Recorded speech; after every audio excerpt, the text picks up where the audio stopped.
When I say you be able to see it, you need the right scanner, like functional MRI. Yes. So the bottom line is, yes, you can actually see it. And also dogs get PTSD. I've treated PTSD dogs also. We can talk about that down the road.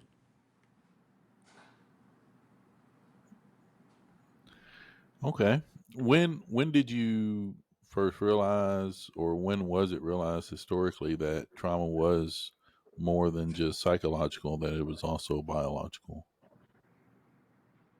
If you don't mind, let me interrupt you for a second. Change to a different network. I think this is just dragging. Let me get a little quicker, Yes, if you sir. don't mind.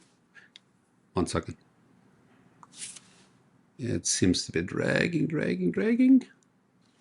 I'm fixing it up. Okay, here we go.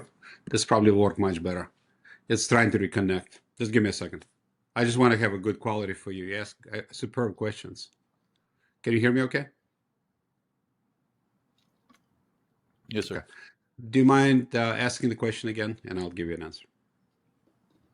Yeah. Yes, sir.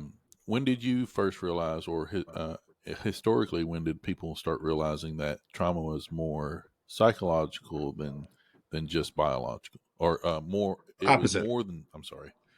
When did you first realize, or when did historically others start to realize that trauma was more than just psychological, that it had biological signatures also? Fair question. Okay, so as far as I know, that was Dr. Librizon in 1985, where he started using functional MRI to look inside the brain and see how it worked. The time when I got into it was 2006, because I was able to let me just give you a quick background. So I was minding my own business, doing pain medicine, whatever. So I had a patient that has severe hot flashes, and she came in, and I sent her to my brother, who is a really good physician, because I don't do hot flashes. That's not my thing. So he tried to treat her, couldn't take care of it. So he said, "Why don't you try stellate ganglion block, which is a procedure used for hand sweats?" So he thought hand sweats and sweats everywhere, stellate should work. So we do the block, and hot flash went away.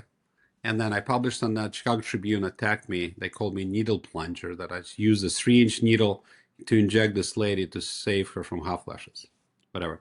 Anyway, that led, and their problem was I didn't know why it worked for hot flashes. So I read about 3,000 articles.